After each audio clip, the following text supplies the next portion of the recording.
Мы сегодня с вами поговорим про шнурки. У меня есть ботинки со шнурками, которые постоянно развязываются. Стоит мне только выйти на улицу, как шнурки развязались.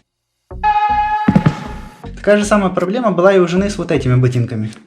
Когда на нас с женой стали косо смотреть соседи, мы задумались, что-то не так. И сегодня я покажу вам способ, который изменил нашу жизнь к лучшему. Сначала завязываем стандартный узел.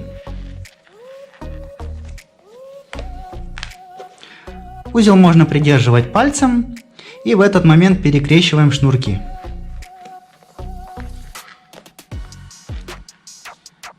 Вот у нас перекрещивание. Один шнурок заводим со своей стороны, со стороны тела. Другой шнурок заводим от себя в обратную сторону.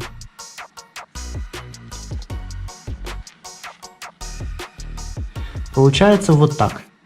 Затем затягиваем. Такой узелок у вас никогда не развяжется. Можете быть уверены. Чтобы развязать такой узел, нужно потянуть сначала за один шнурок, а затем за второй шнурок. И вот остается наш шнурочек. Ребята, этот узел прост как дважды два. Работает абсолютно на любых ботинках. На моих ботинках я проверил, они у меня раз 5 в день развязывались.